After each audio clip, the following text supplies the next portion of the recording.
Next on the news, Blessed Carlo Acutis is about to get his halo. A date has been set for the Italian teen turned tech whiz to become the first millennial saint. As pilgrims from around the world prepare to head to Rome to celebrate the 2025 Jubilee, you can get a bit of the Eternal City in the Diocese of Brooklyn. These are all iconic images from the Sistine Chapel at the Vatican, but you don't have to take a trip to Italy to see them. I'm Katie Vasquez, and I'll have that story coming up. Plus, a crafty Christmas project that's adding the holiday spirit to a sporty summer favorite. I'm Christine Persichetti. Currents News starts right now.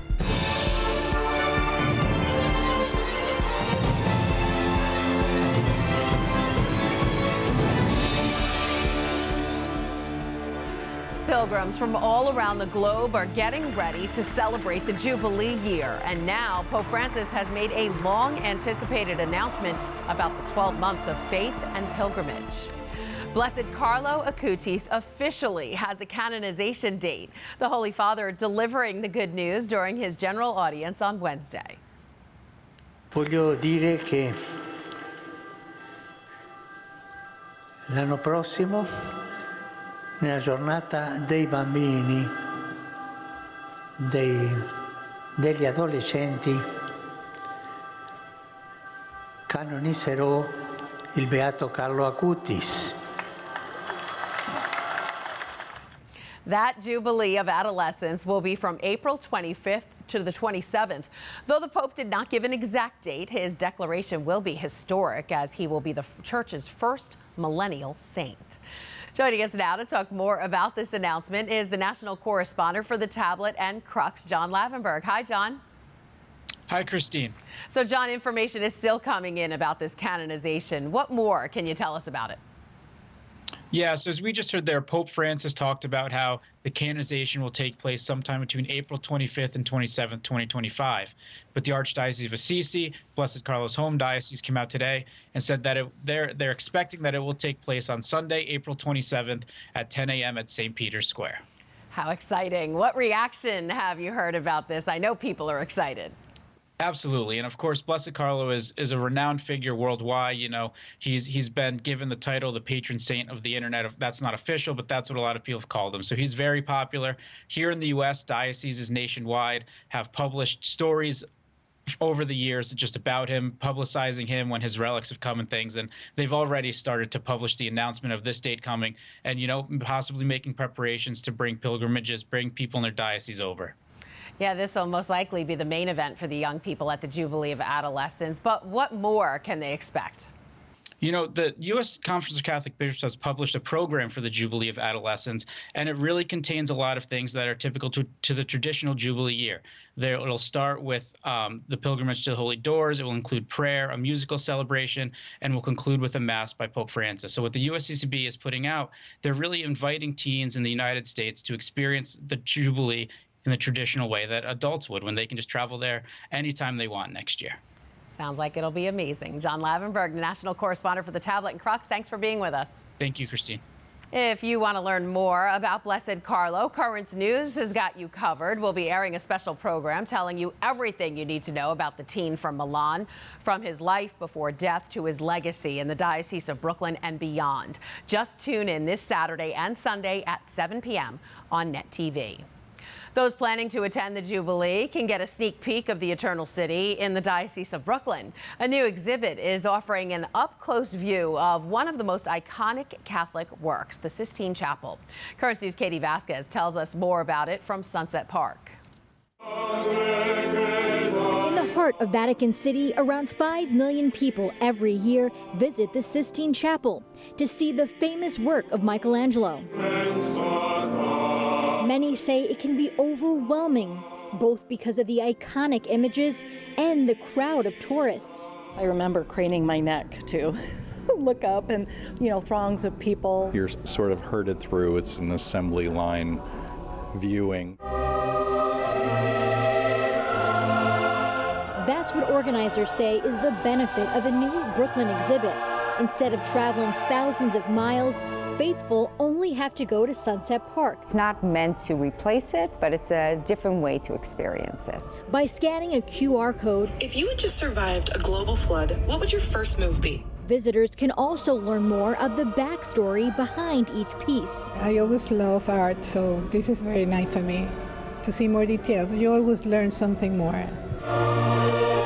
Organizer Johanna Gutman explains the famous Michelangelo paintings, which detail the biblical story of man from creation to the Last Judgment, were a daunting task for the artist. He really resisted very strongly for a long time, but when the Pope wants you to do something, I don't know how many times you could say no. It took 4 years for him to complete the project, and he returned 20 years later to complete the Last Judgment, a feat that organizers say is impressive for that era. It's physically a very, very difficult job, not to mention the fumes, the dust. It's why Brooklynites are happy to see this exhibit, which gives a new perspective to the centuries-old art. Above and beyond, they really help to understand and to really dig into Michelangelo's mind. The Sistine Chapel exhibit runs through January 5th. In Sunset Park, Katie Vasquez, Currents News. That's pretty cool. If you'd like to buy tickets to the exhibit, you can head to chapelsistine.com and click on New York. You can also buy tickets at the door. It's located at 900 3rd Avenue in Sunset Park. More than a dozen young people in Queens have decided to serve their church. Why don't together we congratulate them for their service to the church. The pastor of St. Sebastian Church in Woodside, Father Patrick West, installed 21 new altar servers last week. They were instructed by someone also currently learning to serve the faith, seminarian Patrice Lagou. Father West says their faith brought the young people to this moment, saying yes to a life of service in the church, and we congratulate them all. The Good Book could be part of more classroom lessons in Texas. The proposed curriculum would include studies on the life and teachings of Jesus, as well as other stories from the Bible. Schools across the state wouldn't be required to use it, but there's a financial incentive if they do. As the Texas Board of Education heard the case for and against on Monday, demonstrators inside the state building sang hymns embracing the curriculum's Christian influence as a positive factor. It is the First Amendment right to have access to this information. Attacking these materials merely because of their academic study of the Bible is denying students the freedom to learn and create a learning environment that is hostile to Christianity and religion. If approved, the curriculum could be rolled out by next school year. Finally tonight, an Iowa woman is turning her hobby into holiday decor. The avid pickleball player is recycling cracked plastic pickleballs, which would normally create a lot of waste. As Currents News' Jenna McDermott reports, she's bedazzling the balls while keeping the true meaning of Christmas alive.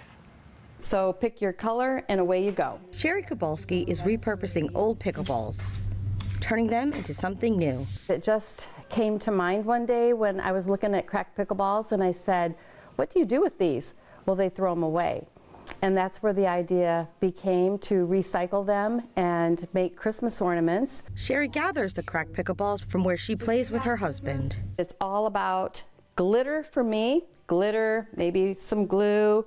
You could put glue all over this, glitter all over this, and then you got a nice start. So take a little decoration from the table.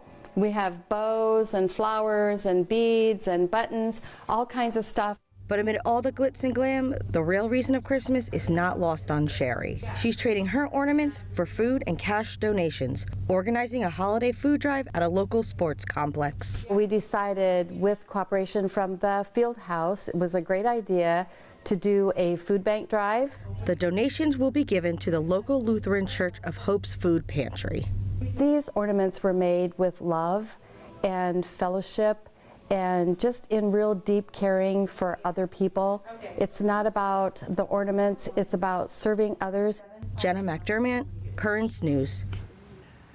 Who knew pickleballs could be so fancy? That is this Currents News update. I'm Christine Persichetti. Thank you for joining us, because we are putting your faith in the news. Hope to see you again next time.